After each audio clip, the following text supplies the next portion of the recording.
Questão de número 13. Dois vetores são dados por A, B, em termos de vetores unitários. E determinem A mais B, A menos B, e um terceiro vetor C, tal que é se A menos B mais C seja igual a zero.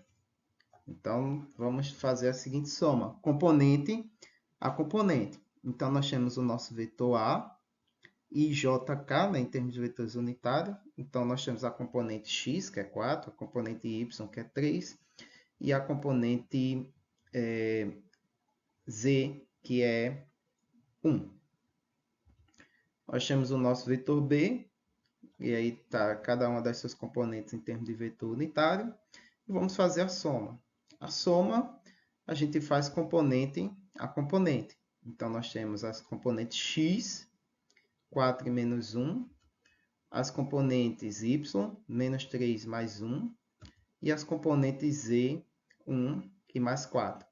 Fazendo a operação a cada componente, nós vamos chegar no vetor, no vetor resultante da soma desses outros dois vetores em termos de vetores unitários, i, j e k. Então, nós temos o tamanho de cada componente desse vetor nos seus respectivos eixos. Na letra B, ele quer a diferença. Então, mais uma vez, né, vamos ter a diferença.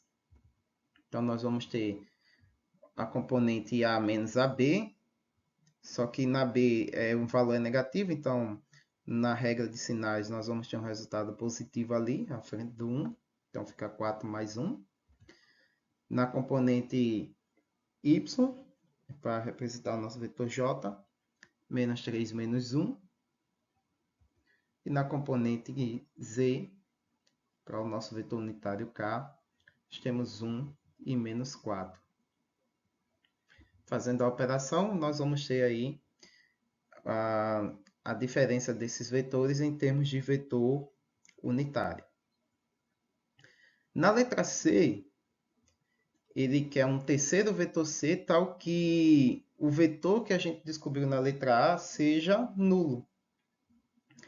Então, o vetor C nada mais é do que as componentes de cada vetor 5 metros I, menos 4 metros J e menos 3 metros K, vai ser esses mesmos valores, só que com os sentidos opostos.